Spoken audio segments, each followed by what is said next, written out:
Agora eu vou chamar o nosso comentarista, o Alexandre Borges, para a gente tratar ainda desse assunto do Auxílio Brasil. Alexandre, muito boa tarde para você. A gente tem aí essa questão do equilíbrio nas contas públicas, que esbarra no Centrão e no meio que o Centrão pensa política, né? Perfeito, Carla. Boa tarde para você, boa tarde para todos que acompanham o Visão.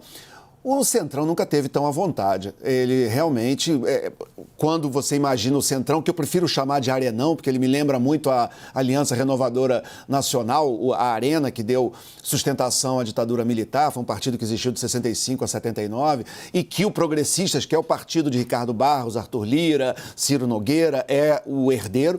Enfim, o Centrão, ele está, obviamente, ele não tem o menor incentivo para não gastar, né? Muito do apoio ao governo, inclusive, está empenhado em troca disso, ter toda essa liberdade para fazer essa farra de gastos e que está sendo feita com muito gosto, né? Brasília hoje é uma festa de gastos públicos e, evidentemente, uma hora isso bate no teto de gastos públicos, que é um ganho institucional importantíssimo que o Brasil teve nos anos 90 e que está sendo agora desfeito. A gente sabe que o ministro Paulo Guedes, ele sempre teve uma certa competição, uma certa birra com os formuladores do Plano Real, eles nunca se deram, ele é um crítico do Plano Real, que foi talvez a grande inovação econômica da história do Brasil em 500 anos, e ele está conseguindo, de repente ele vai acabar conseguindo destruir alguns dos mais importantes ganhos dos anos 90 na nossa economia. Quem viveu aquela época, quem viveu primeiro os anos 80 e todo o desarranjo econômico, hiperinflação e tudo que a gente vivia, e depois a transformação profunda que o Brasil teve nos anos 90,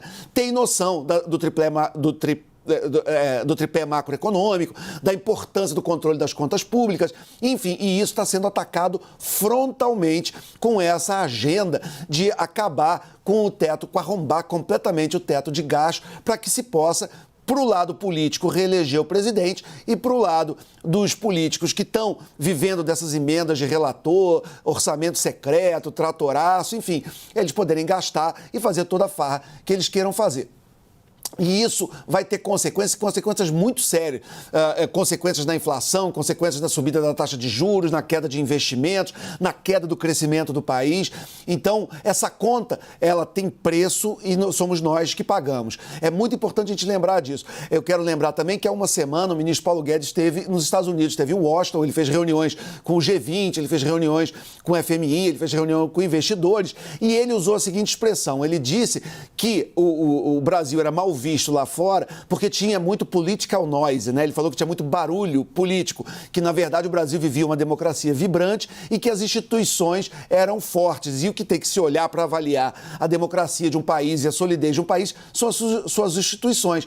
Exatamente, ele está certíssimo. São as instituições que são importantes. E é a instituição da responsabilidade fiscal que o nosso ministro está atacando. Então ele sabe o que ele está fazendo. Ele semana passada falou da importância das instituições e essa semana ele está atacando. E ele, infelizmente, ele botou na balança entre reeleger o seu chefe e minar as bases da democracia brasileira e ele achou que esse é um custo aceitável para eleger o seu chefe. Paulo Guedes, quem te viu, quem te vê? Exatamente. Lamentável, né? Quem comprou a ideia de que teríamos um governo liberal, enfim, coisa que não dava nenhum sinal, né? E não está na história do presidente Jair Bolsonaro como deputado, nas suas votações, nas suas posições políticas. Todo mundo sabe que ele não vê com bons olhos diminuição de tamanho do Estado. Ele, uma vez aqui ou ali, ele fez declarações a esse respeito, muito influenciado pelo seu filho Eduardo, que fez uns cursinhos de economia liberal e disse para o pai dele que isso dava voto. O pai dele repetiu, mas não é uma coisa que está no coração, não está na alma. E agora, na hora de enfrentar um momento de baixíssima popularidade e com a economia com graves restrições por uma série de motivos, inclusive pelo seu próprio governo, que toda essa gritaria e tudo que se faz de barulho político feito pelo governo dele acabou desvalorizando a moeda, acabou afugentando investidores e acabou tendo consequências muito graves na economia. O que ele quer fazer? Ele quer melhorar o gasto público? Ele quer economizar? Ele quer racionalizar a máquina pública? Não, ele quer licença para gastar, que é literalmente a expressão usada pelo ministro da Economia. Não estou inventando. Não é o James Bond que tem licença para matar, mas é quase isso. É o nosso ministro da Economia que quer licença para gastar. E quem morre no final desse filme somos nós.